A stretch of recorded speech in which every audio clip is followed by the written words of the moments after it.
Hello, everyone, and welcome to another beautiful and insightful edition of Enterprise Chat here at MSME Africa.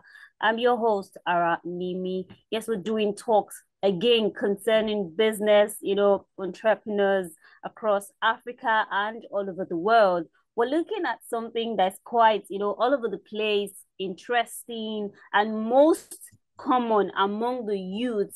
You're talking about the use of social media, media engagement for business growth. And specifically, we're going to be looking at how to use TikTok. Basically, we're just going to be looking at how to use TikTok in businesses. And to join me on this conversation is Joshua Damola Obebe. He's a business development analyst, a business mogul, and a philanthropist. Well, I think I'm going to stop at that. But he is a director of operations at Real Hub Limited. Good to have you on the conversation this morning, Mr. Obebe. Thank you so much for having me, Hara. Okay, like you said, I'm a business analyst, a business developer. I have a little background in content development. I think I've paid my dues when it comes to business analysis, actually, both for Nigerian companies and international companies. I've done quite a number of that. And basically, whatever that has to do with entrepreneur is something I love to do. Whenever anything that has to do with the youth, coming into terms with their basic ability, coming into terms with what they believe they can invest in national development. Anything that surrounds that, that's where you find me. So I think that's more like a brief. I like that because we're doing something, youthful, Gen Z. So I'm going to say it's giving. I like the attitude. Anything around that, that's where we find you. So, well, my topic today is more like, it's more like a question. Okay. The question is, should every business be on TikTok? Personally, I have always seen TikTok as, I think, a place where people just go to play. The very first time I realized the business side to using TikTok, I was quite amazed. I know I met a chef, a big chef that said most of our orders actually come from TikTok. I'm like, really? One would have thought Instagram, but let me leave the conversation to you. Let's talk about first the importance of using, social media for business growth. Why is it important? Okay. Thank you so much, Ara. So talking about social media and business growth. So let me start by saying this. That means we have two things we are basically looking at, the social media, and then we're talking about business growth. Now, when we talk about business growth, there are many dimensions to that. There are dynamics to business growth. What are we talking about? We're talking about customer growth. Are we talking about revenue growth?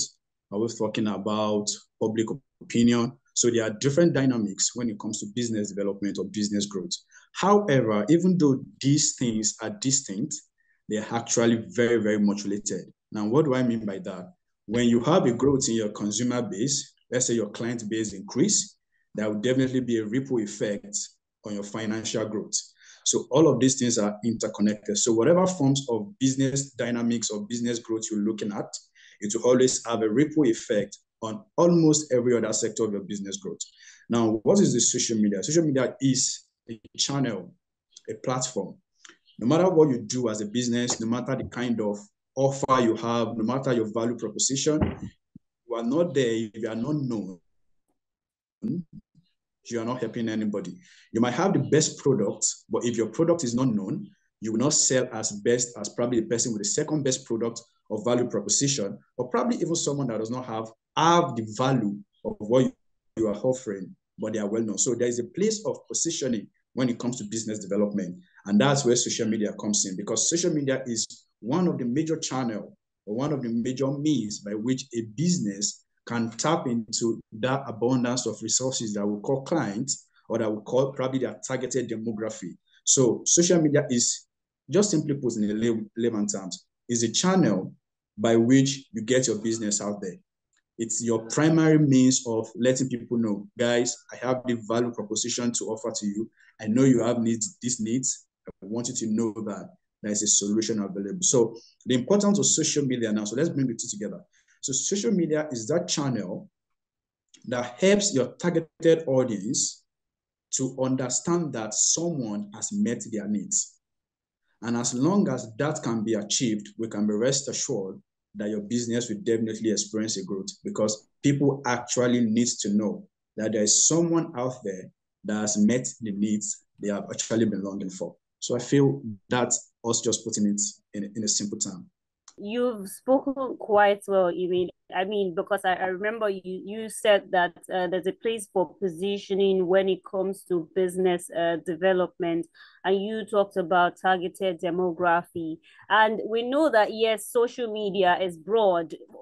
I want us to speak specifically now. What exactly each social media platform, is there anyone that you would say would go well for this particular kind of business? When it comes to B2B, what do you do when it comes to what type of media platform would you suggest that people use in different situations and circumstances?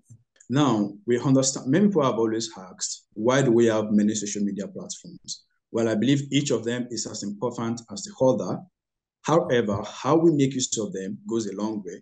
And much more than how they are being used, what is the designated function that they provide primarily? It's also something that we need to actually pay attention to. Like you talked about, there are different kind of offers and offer or proposition.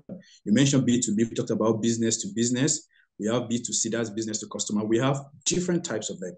Now, as a business or as a firm, if let me take RealHub as an example, let's be practical. Now, RealHub is mostly a B2B organization. What we do is our services are basically provided for other organizations, not directly individual. Our target audience are not primarily individuals, even though we have some values for them. But the people that are mainly targeting, let's say, for example, our HRM services is targeted organization.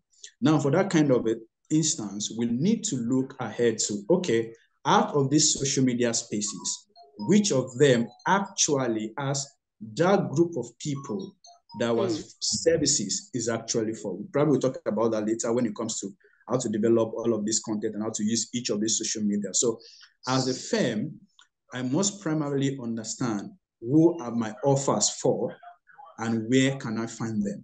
Now, due to that, that helps us to understand how each of these social media differs from each other. For example, if you're looking for professionals, you'll be trained to probably go for something like a LinkedIn. If you're looking for a general environment where you can reach out to everybody, I'm like, okay, why don't you try the Facebook? Probably if you're just looking for the general audience, just want to reach out to anybody, anyone out there to buy, why don't you try the Facebook? Or we are thinking of, oh, I want something more educational, something that is long lasting.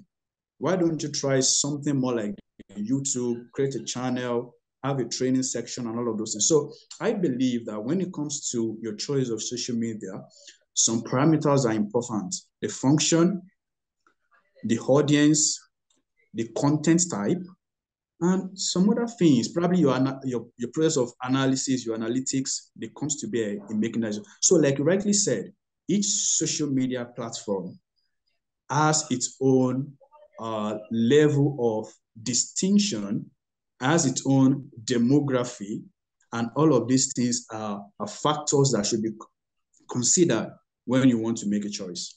I'm picking it from where you stop saying each platform, every social media platform has its own, specific demography depending on the kind of audience that you want to reach and a level of distinction. So, because, I was telling you earlier that personally, I used to think of TikTok as a place where slay mamas go and they dance and they do all of these TikTok challenge. I never saw TikTok as somewhere serious. Where does TikTok come in all of this? Because our focus today is, should every business be on TikTok? Okay, thank you so much. So let me approach this from this direction. Now, your perception about TikTok is not limited to you. I've always felt that way also. However, over time, I'm beginning to have a change of mindset about it. However, the whole craze, permits me to use the word, or it becoming so popular, started not too long ago, probably during the COVID and all of those things. It became a very acceptable, because now I'm pointing something. In the global space, we are experiencing a kind of a change. The leverage that people have when it comes to the implementation or the integration of technology into their workspace is increasing. We now have what we call Industry 4.0. More organizations are now looking into that. Now, because of all of these things, businesses are also evolving. Operations are evolving. The way we do things before is also changing. Now, if you see most people now check bios of marketers, you start saying, oh, I'm Web 3.0 marketer and all of those things. Things are changing. Now, like I said, let's backtrack a little. TikTok is basically has a high demography of youth. Okay. It is a platform where trends can easily be found. Whatever is trending right now is probably originated from TikTok. Although this demography that TikTok has might not be the current, now I'm being careful about that word, might not be the current market for most businesses. However, a decade from now, that demography will become the target of everybody. I understand what I'm trying to say. Let's say a decade or two from now, let's say in the next 10 or 20 years, these people that we consider as youth, that are between the age, probably the age of 15 to 24, in the next 2 decades, probably be between the age of 40 and thereabout. So they will become the bulk of the labor market and the people that are actually paying for stuff. Now, if this is where they are right now, and a business that is long-term visionary, for that kind of a business, it is not too early to grab that audience. However, if we are speaking about in the now, for a business that is focused on now and now alone, that probably when we get to that time, they will evolve. Therefore, that kind of a company, they might not necessarily have to deviate from their existing platform to move into TikTok, because right now that audience might not be right for them. And especially depending on the kind of product or the offers that they are bringing to them. If you are thinking of probably bringing our business, will not think of taking our HRM services to TikTok. We will not want to do that. Sorry, what do you mean HRM? Let's say recruitment. Resource management? Yeah, human resource management, yes. Probably we help with recruitment. So we will not want to take that kind of a thing to TikTok. But it probably we have a program that we want to do, let's say short program, a webinar, and we want to publicize it to them, probably because it is targeted at the youth. Then TikTok is a place where might want to go. Okay, so I want to quickly, come in there because I want to, away from, the demography, what exactly makes TikTok unique? Yes, it has like a higher population or a higher number of youth, but if you look at some other platforms, I don't know if there's some sort of media hegemony, convergence, where you have, all of these other platforms coming together. Now you see Instagram wanting to have like a YouTube kind of thing with the IGTV. You see Instagram also giving you an option for what TikTok does, where you can create your reels, add music, and you understand. So there is, there is a point where you see that these platforms are actually evolving. So what exactly is the catch? What is special about TikTok? Okay, so based on what you've said, Ara, so let me start from the point that you just stated. The other platforms are also evolving. So let me start by saying this. When TikTok started, it started with video content, reels, and all of those things. And it is advantageous because according to statistics, it is clear that when it comes to capturing attention, when it comes to increasing retention, when it comes to information passing, video does that job better, especially when it's short videos between 15 to 45 seconds. Now, other businesses, other platforms, they came to the realization that with this platform and with the advantage it poses, we might be faced with a threat very soon. And that's why you see all of these guys are also from Instagram, from Facebook, from all of them. They are already, even YouTube now, they have something they call YouTube Shorts, because they understand that this short video seems to be the new order when it comes to content creation. So everybody seems to be evolving. However, even though others are evolving, there is a principle in the market. A principle was first to come that I believe is still giving TikTok the edge that they have when it comes to short video, because any other person coming up with that, there is a position in the mind of the people that, oh, these people are doing probably a direct imitation, probably are doing a direct imitation of what TikTok has done. However, even though people feel that way, over time, I feel there might be people, those that have the other social media prior, they might choose to stick with them because whatever can make them leave is already being integrated. Let me just ask this question. So basically now, are you also going to agree, or are you going to say that, I mean, that businesses with a primarily older target audience, although I can't think of any right now, businesses that primarily have, older target audience, what would it be? Maybe herbs, drugs, I don't know. Are you saying that they can also benefit from being on TikTok? Because I mean, I'm looking at my mom, my dad, and her friends. I don't think they will ever do TikTok. It now depends on how we define our holder. If you're talking about the holder in respect to the generations that are not really technologically inclined, and you're asking them to go on TikTok because they want to relate with a firm, I believe that might not be functional. That might not be functional. But if you're talking about people older, let's say between the age of 35 or late 30s upward, probably to their mid 45s and thereabout. Now, for those kind of people, it's a two-way thing. It depends on what you are offering. It depends on what you are offering. Let's say as a business, it depends on what you are offering. And then if there is a platform for reorientation for this particular demography, I think they might look into TikTok. But unless that platform is coming up to do the reorientation, I don't see those people coming in on. Anyways, I'm glad you clarified that, because I mean, for my mom and my dad, all they know is what's up or what's up. Okay, what's up? That's what mommy calls it. And even the what's up, it's not everything she can handle. So moving industries or sectors where, being on TikTok may not be as beneficial. You've also used your organization as an example. If you have to put up something that has to do with your HRM, you're definitely not going to engage people on TikTok. But do you think there are specific industries? Do you think there are sectors where, TikTok may not be as beneficial? And what type of businesses are most likely to benefit from being on TikTok? Okay, so for example, where we started from, we talk about B2B businesses. If a business to business businesses, I don't think you have any business being on TikTok because of the peculiarity of what you offer. However, if you're talking about the entertainment industry, if you're talking about the sports industry, if you're talking about products that provide, let's say you are an energy drink company, let's say you are a Cadbury company like Bonfire, the Milo guys that use sports as a functional means of what they do. You would have seen that even from the type of content that this guy creates, they are entertaining informants. So people like that, businesses like that, or let's say you are a sports brand, and that has to do with, I don't want to say, they are not limited to, I'm saying this on the spot, but anything that has to do with sporting, anything that has to do with entertainment, I believe those kind that are providing direct services to retailing services. For the small businesses, this is what I would say.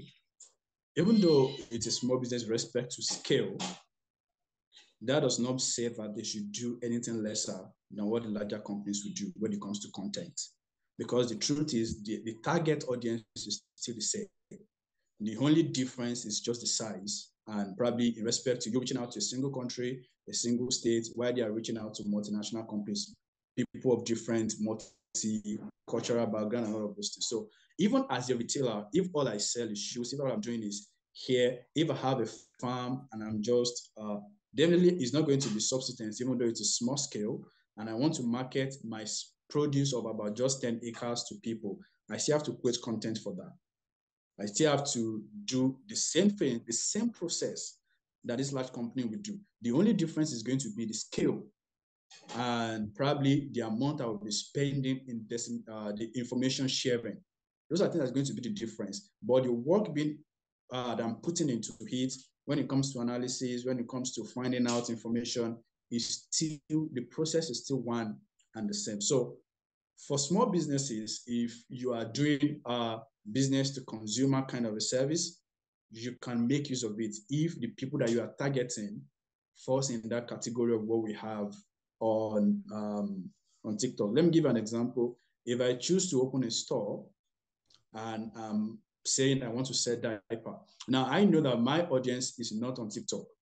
But that does not mean there is not a bracket of that young youth demography that are no mothers or that are no fathers. So it means that that kind of a business, reasonably or relatively, I can still make use of TikTok for it if I can be innovative. If there is a way if I can come up with my script, amazing script, draw out something that brings up and that goes viral, I can actually do that on TikTok. But if I am a kind of small business, like myself, Real Hub is a startup, at least you can call it that. She's not fully in an ideation state, but at least the first 3 years of operation. So it's still a kind of a startup. So, but the offers that we give is not to direct consumers. All right. And those guys are not on TikTok. All right. All right. I want to also, it's important to when you're making use of a thing, it's also important to know, as much as you want to learn how to use a thing, it is also important to know how not to use it. So what are some common mistakes or pitfalls that businesses, particularly small businesses now, you understand, MSMEs, should avoid when they're using TikTok, for their marketing? I think that might take me like a minute to think about. Okay, so let me make it a little bit broad. Let me make it a little bit broader. Let's say social media, because I am not adept at TikTok. So do you understand? So yeah, I think it's safe to say social media because they are almost like the same thing. You see, in fact, even WhatsApp now has a voice status, whatever. Like they are almost doing the same thing these days. Okay, so common mistake I see people make is they create content because they know they have to create content. I believe it's better that you don't put something out there than to put out something wrong. Another mistake I've seen people make is lack of consistency when it comes to social media.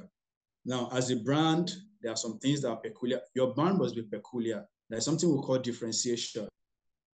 I've seen many people fail at that. I should see your brand designs, I should see your brand and be able to say, no, this is this brand. There should be that level of consistency. But I've seen that over time, when people create content, there are people that are not trained in the act of probably the visual act of it. They create content that do not relate. Their content is not progressive. Their content is not timed. It's not scheduled. They just come online. Probably this morning, they feel like they got an inspiration. They put it out there this morning. Next time they are posting it in an evening, they don't have a structure that guides their social media because these things works with algorithm. So they are not aware of the algorithm of how whatever social channel they are using. They are not aware of the algorithm that works with it. They don't know how it works. They don't know how. Please, let's talk about algorithm. How does it work? What are the things to look out for? Okay, now there is a way the web works. Let me put algorithm in a layman term simply talks about how the system or how the computer, or let me just put it that way, how it's the back end process for everything that you see out there. Okay, let me just use a practical example.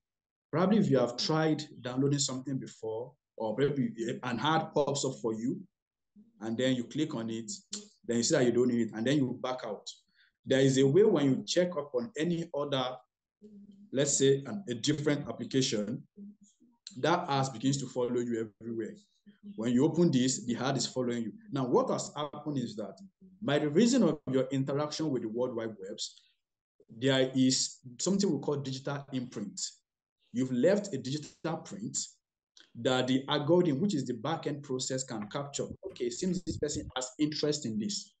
Then let's keep bringing this similar content to that person because this person actually likes this thing. So that's how algorithm works. So we must start understand the peculiarity of each algorithm, what works best. Now, an understanding of what works best on a particular social media platforms is an understanding of its algorithm. Understanding of when do users come on this channel is an understanding of how its algorithm works. So there are some social media that you have more engagement during the weekends. There are some social media that, let's say for LinkedIn now, during the week, you have more engagement. But when it comes to something like Instagram, there's a massive spike when it comes to the weekend, because more people have more time to spend going through videos, going through reels, going through songs, and all of those things. So these things are part of the algorithm that help those systems to work. So we must understand these factors that influence how these things operate. So let me just explain algorithm like that in a simple term.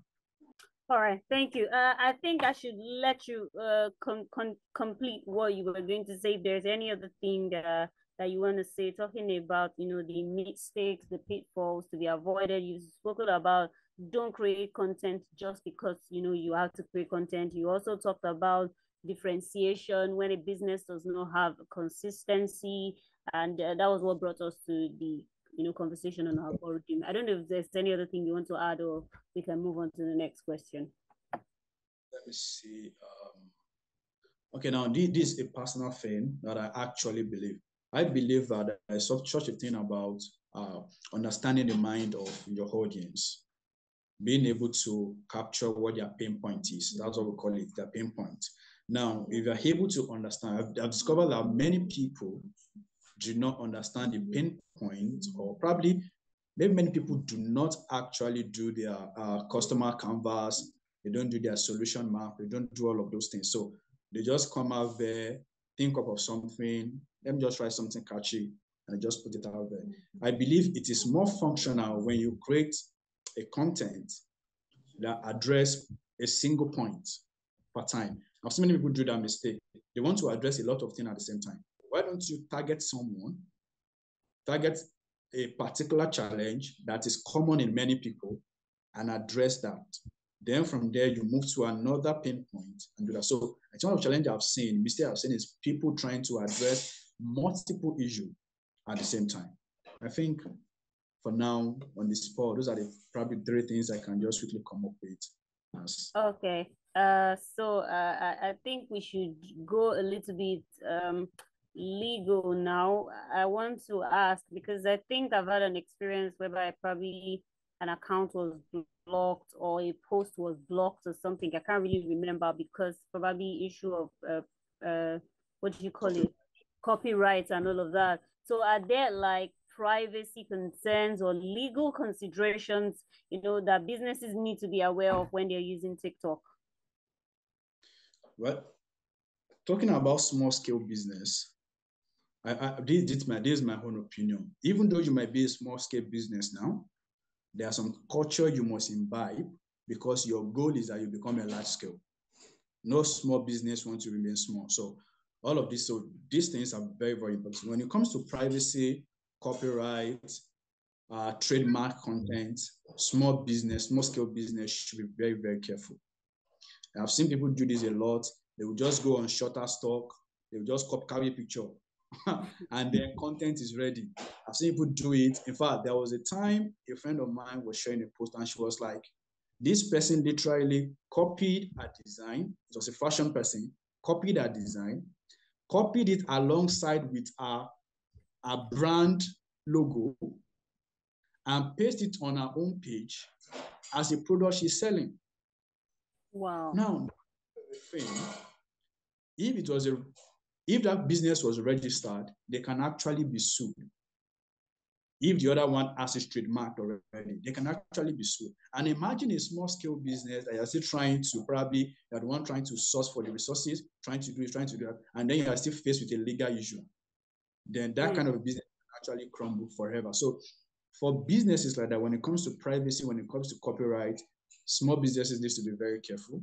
Or as you are growing, you must pay attention to all of those things. However, let me say this also. I think a typical example was something that happened not too long ago with Sabinos. That came up online and said, was it this bank? I think it was UBA that used its iconic symbol. So it was like it was going to sue them. But interestingly enough, it was not yet trademarked. He had it in process, but it wasn't ready. So they were able to escape that. If it was trademarked, company would have paid. Sabinos would have been made. lot. A whole lot. However, so people need to understand that these are delicate parts to tread. However, in respect to content, Web 3.0 is bringing in something whereby we are going to very soon, that's what we are going to, whereby we can have a decentralized system of information, whereby nobody will come and say, this is my information, this is my information, this is mine, this is yours. With the incoming of Web3, information is soon going to be decentralized, such that no one will be able to say, oh, this is my user-generated content, I have censorship of it, I have all of this and all of that, because most of the information is going to be in the public space and everybody will have access to utilizing them. However, as a small business or a medium scale business, before we come to the fullness of that time, please pay attention. Pay attention to privacy, pay attention to copyright. Be careful to not touch trademark content. You don't want someone coming after you with a legal thing when you are still struggling or when you are in the process of building up your brand, building up your process, building up, because it will only make your consumer to lose interest or to lose faith in you. So I would advise that we should be very, very, very careful. I want to ask this question now because if you can just answer in about 30 seconds, what are some alternative, marketing strategies, for businesses to consider if peradventure, TikTok is not the right fit for them? What are the other, alternative marketing strategies that can be considered? As a small scale business and medium scale. Yes, please. Don't stop speaking about your business. That's probably the best way you can go. Start from I think the best form of marketing or advertisement it's just oral. Speak about it. Just speak about it. Preach it. Keep about it. Your immediate audience. Let them gain enough trust in you. Let them bring referrals for you. Then from there you can start thinking about the big guns. You can start thinking about all right, we've come to the end of today's conversation. Thank you so much for joining us. But I want to give you the privilege to give us your final words. What are your final words before you? This will be my final word. As a business, small scale or medium scale business person, never neglect the place of doing analysis. Do your market analysis. Ensure that you have your details, your projection, make sure they are right. I know it's painstaking, but kindly do it. Don't start a process without it. Now, based on that, develop a strong strategy for yourself and don't be afraid to fail. You just spoke like another Martin Luther King. Don't be afraid to fail. And thank you so much, Joshua Obebe. It's been quite an amazing time, discussing with you. The very question, should every business be on TikTok? Make sure you do not miss this conversation, guys. It was really amazing talking to Joshua Obebe. Thank you so much once again for your time. This is where we draw the curtains on Enterprise Chat at MSME Africa. Thank you all for joining the conversation today. I am Aranimi. Don't forget, you can connect with us on our social media platform on Instagram, Facebook, and YouTube at MSME Africa. Well, of course, on Twitter too. Until we see you next time, goodbye.